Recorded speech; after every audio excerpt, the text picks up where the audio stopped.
لا یوې جینۍ سره د هلک دوکه. که غواړئ چې په اړه یې پوره پوه شئ نو ویډیو تر اخره وګورئ.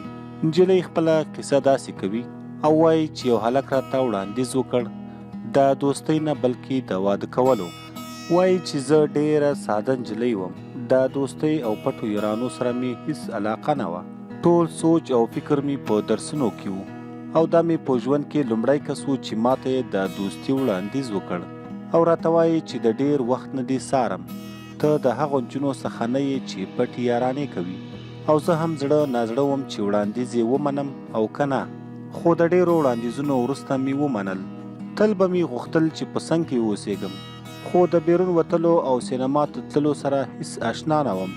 خو هغه به تل غوښتل چې موږ بیرون ته په چکر لاړ شو او د کور څخه لرې یوازې یو بل سره وخت تیر کړو. خو ما دا نه منل.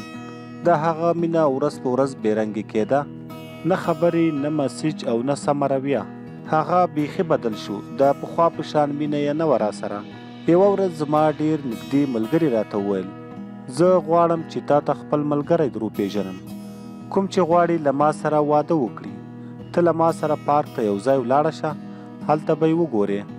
ما بیا هم د بیرون تګ لازم ونه ګڼل. ملګري مې راته وویل چې سمه ده، په پوهنتون کې به م یو بل ته سره وروپېژنم.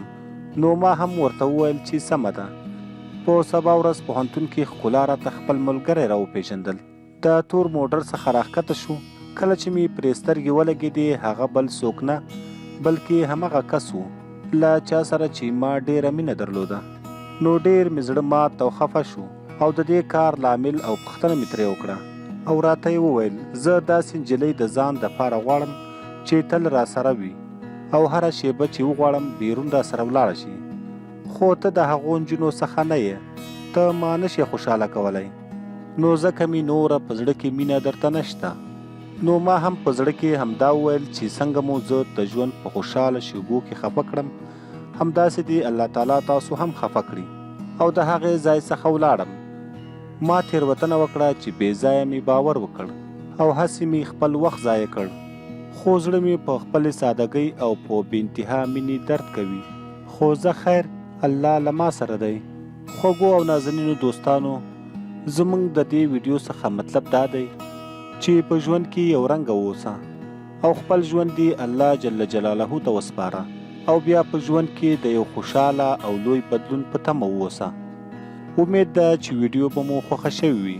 که مو خوښه شوې وي نو لایک یې کړئ، شیر یې کړئ او د نورو داسې خوندورو او معلوماتي ویډیوګانو دپاره زموږ چینل پښتون ټایم خامخا سبسکرایب کړئ. تر بلې ویډیو مو په لوی او بخښونکي رب سپارم.